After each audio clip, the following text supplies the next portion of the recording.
नमस्कार, आप देख रहे हैं दृष्टि न्यूज। तमाम खबरों के लिए चैनल को लाइक, शेयर और सब्सक्राइब जरूर करें।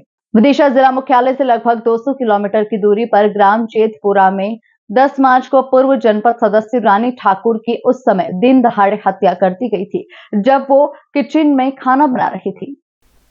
वहीं मृतिका का पति भाजपा नेता और जेतपुरा ग्राम पंचायत का सरपंच रामविलास सिंह जब दोपहर 11 बजे के आसपास घर आए और पत्नी को आवाज लगाई तो कोई नहीं बोला। जब रामविलास रसोई घर में पहुंचा तो उसकी रानी ठाकुर मृत अवस्था में पड़ी थी और रसोई घर में खून फैला हुआ था। पुलिस को सूचना के बाद जब तफ्तीश की गई तो रामविलास का बड़ा पुत्र और रानी ठाकुर का सौतेला पुत्र 22 वर्षीय प्रशांत ठाकुर ही रानी ठाकुर का हत्यारा निकला। जेतपुरा में जो हत्या हुई थी, उस हत्या के पीछे का मोटिव क्या था और किस वजह कैसे हत्या की गई? ये परसों 10 तारीख की बात है कि खबर मिली थी, पहले पहर में ही खबर मिली थी पुलिस को 10-11 बजे के आसपास के एक मर्डर हुआ है जिसमें एक महिला जो थी अपने किचन में खाना बना रही थी, रानी राजपूत, तो उसको धारदार हथियार कुल्हाड़ी से गर्दन पे वार करा गया और हत्या हो गई। काफी गंभीर मामला था। इसको लेके हमारी FSL team, fingerprint team, dog squad, हमारे टीआई साहब, सीएसपी साहब, मैं एसपी साहब, सभी लोग हम लोग स्पॉट पे पहुंचे थे और हम लोगों ने डिटेल स्पॉट का इन्वेस्टिगेशन किया था। चूंकि केस ब्लाइंड था तो इसलिए काफी इसमें पूरी टीम, हमारी साइबर की टीम ने भी इसमें मेहनत करी और सभी ने लग के इसमें प्रयास किया कि आखिर कत्ल की वजह क्या रही है और किस प्रकार से कत्ल किया गया है। जो स्पॉट था उसकी स्थिति ये थी कि बड़ा सा घर है उनका और गेट के अंदर फिर एक दूसरा गेट है, उसके अंदर उनका घर है जिसमें वो रहते हैं और बाकी सामने एक बड़े से उसमें दूसरे उनके परिवार के लोग रहते हैं। और वहां जो स्पॉट है वहां पे एक जो मृतिका है इसकी पूर्व पत्नी से उसके पति के 2 बच्चे हैं। तो एक लड़का प्रशांत जो 26 साल का है करीब, एक लड़की 24 साल की है जो वो थी, और ये जो पति थे इनके, ये कुछ देर पहले खेत पे जाना बताया गया था। इसमें मुख्य रूप से पुलिस ने डिटेलिंग करी, इसके बाद ज़ेरोइंग करी तो ये क्लियर हो गया था कि 3 के अलावा किसी चौथे का एंट्री या इंट्रूजन वहां पे नहीं है।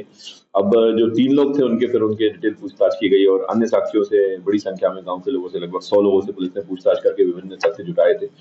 सारी विवेचना के बाद स्पष्ट हुआ कि जो प्रशांत ठाकुर मृतिका की पूर्व पत्नी का बेटा है, वो इसको चाची बोलता था। इसके पिता की पत्नी के रूप में घर में आई थी 2017-18 में।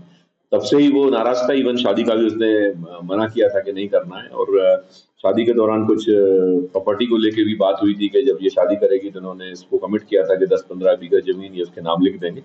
और सितंबर में कोई इनका एक सेटलमेंट हुआ था जमीन का, परिवार का, उससे जमीन आई थी, उसको लेके भी ये चल रहा था कि अभी रिसेंटली वो जमीन उसके नाम, मृतिका के नाम करने वाले हैं। और प्रशांत जो आरोपी, इसका ये कहना है कि शुरू से ही इसको काफी बुरा लगता था, इससे बात नहीं करता था और काफी गुस्सा रहता था, खिन्न रहता था। इसकी भी शादी की बात वगैरह चल रही थी और बीच में एक आध बार डिस्टर्ब भी हुई, तो काफी खिन्न था। और जब परसों के दिन इसने देखा कि एक भाई भोपाल में गया हुआ है और बहन जो है ऊपर कहीं कुछ काम कर रही है, पिताजी है नहीं घर में, तो इसने मौका देखकर कुल्हाड़ी से किचन में जाके वो खाना बना रही थी, रोटी बना रही थी घर में, तो 2 बार इसने जबरदस्त 2 बार किए थे, जिसमें एक बार लगा था गर्दन पर इसमें गाल के नीचे और दूसरा फिर लगा तेजी से, और वहीं ये कुल्हाड़ी छोड़ के उसके बाद बाहर निकल गया। बाहर जाके ये अपने जो इसका खेत का बाड़ा है वहां बैठते हैं, वहां अपने दोस्त को लाके बैठ गया था। इसके बाद डिटेल इन्वेस्टिगेशन करने में पुलिस ने ये खुलासा किया है और इसमें आरोपी गिरफ्तार कर लिया गया है। डिटेल विवेचना की जा रही है, सारे साक्ष्य लिए जाएंगे, विधिवत इसमें कार्रवाई की जाएगी।